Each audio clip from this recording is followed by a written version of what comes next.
longtime televangelist passed away at 90. Let's check this out. Known for fiery sermons, a global ministry, controversy, and redemption, Louisiana televangelist Jimmy Swaggart has died. As Mike McDaniel explains, Swaggart was a powerful voice of faith to millions. He now leaves behind a very public legacy. I need thee. At 90 years old, Jimmy Swaggart was a force. Make me to hear joy and gladness. The man who built an empire on his passionate preaching and wide-reaching ministry died Tuesday morning at a Baton Rouge hospital. It's a little bit difficult to imagine a world that Jimmy Swaggart is not in. Jimmy Swaggart Ministries spokesperson Megan Kelly says Swaggart's health had been in decline for several years. His death comes after a heart attack 2 weeks ago left him in critical condition. Without a miracle, his time will be short. At the time, Swaggart's son Donnie and the rest of the family were hoping for a miracle. 2 weeks later, the man from Verde, Louisiana, who went on to build one of the most successful religious organizations in the country, died surrounded by his family. They have been grieving over the last 2 weeks, and obviously now that it's official, it's hurtful. Their hearts are broken, but they still have hope. Swaggart was one of the most popular televangelists in the country in the 1980s. He started with preaching on the radio in the 1960s before broadcasting his services on TV in the early 1970s. Swaggart's megachurch in Baton Rouge has become a sprawling campus. There's not a place on this earth that his ministry hasn't touched, whether it's through Bibles, whether it's through radio, whether it's through television, or he was there in a crusade. He has an incredible legacy. Swaggart's rise in the pulpit didn't come without controversy. In the 80s, Swaggart was caught on camera with a sex worker entering a Metairie motel. Swaggart's confession became a moment in pop culture. I have sinned against you, my Lord. I was there that day. I was a child, had no clue what a poignant moment in history that would be. Kelly says Swaggart's redemption story amplified what it meant to ask for forgiveness and be forgiven. His network that he built and created when he was in his 60s, right, goes into 300 million homes. So that's more now than what he was reaching even before that. Holy Spirit. Reaching people around the world is part of the ministry Kelly says will continue on, but knows there will always be a piece missing in the shape of the man who paved the way. An incredible pioneer of the gospel, an incredible preaching machine, a lover of Jesus. That's who he was. Mike McDaniel, WWL, Louisiana. The funeral services for Jimmy Swaggart have not yet been announced. Wow. I can't lie to you. I ain't heard Jimmy Swaggart in a long time. I mean, I'm going to be real with you. I thought he already passed away. I'm not going to lie to you. Sad to say, I thought I haven't heard about Jimmy Swaggart in a long, long, long time.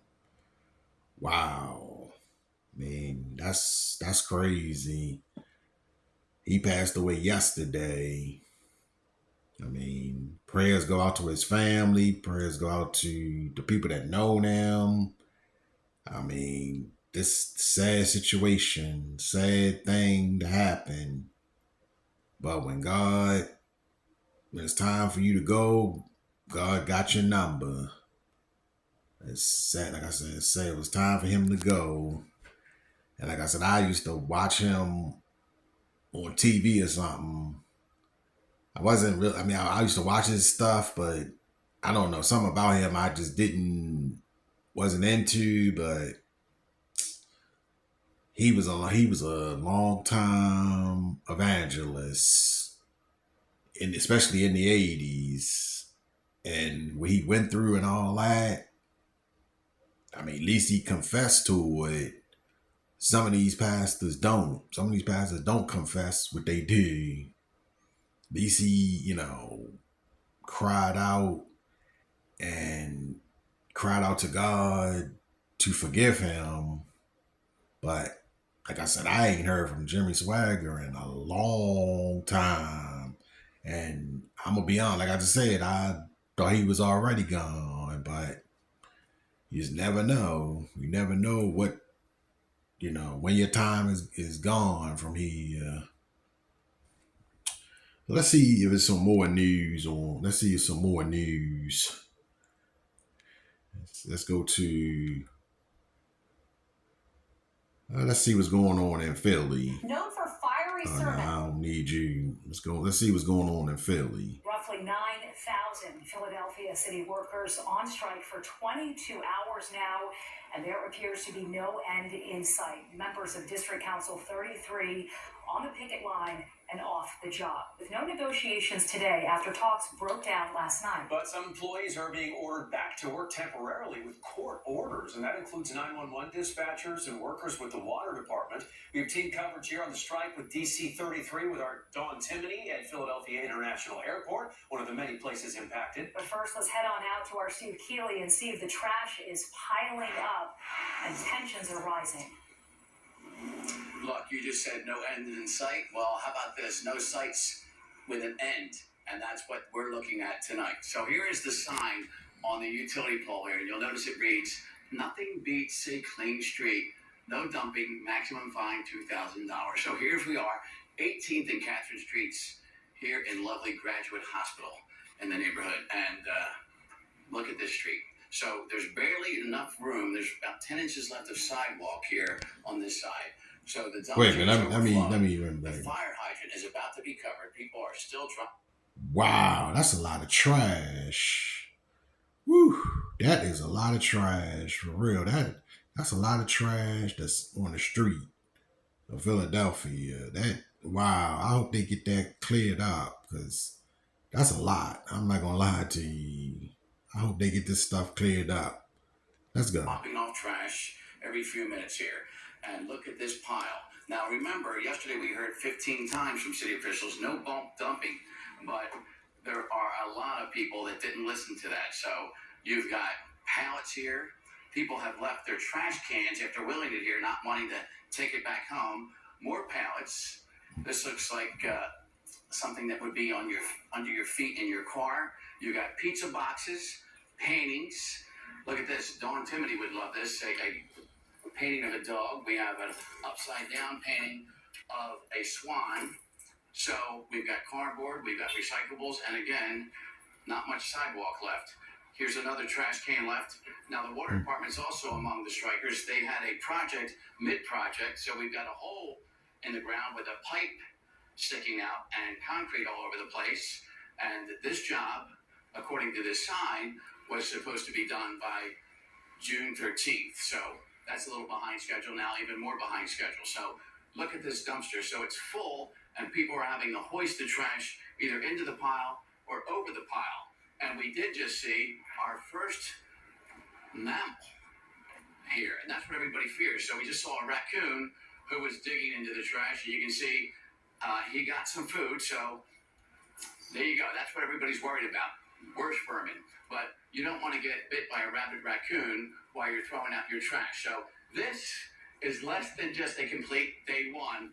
And here's more of the trouble on day one today.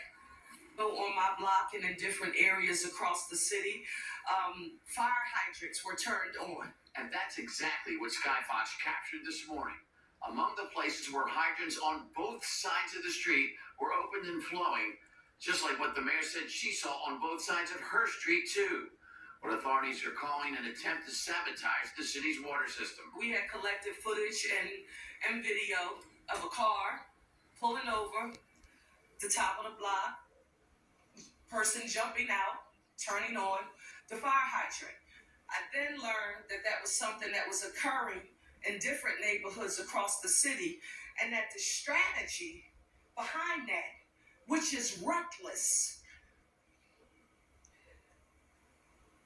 is to hope that the city of Philadelphia's water pressure, the amount of our water pressure is lowered.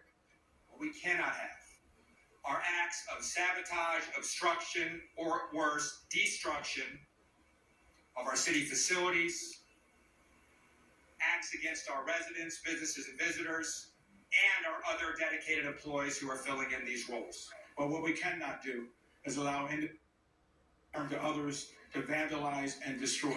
Did we not just watch what happened on the West Coast, where access to water was a matter of life and death and saving property, that is the kind of reckless behavior that you heard Commissioner Bethel, Managing Director Teal, reference that we won't tolerate. We will respect you.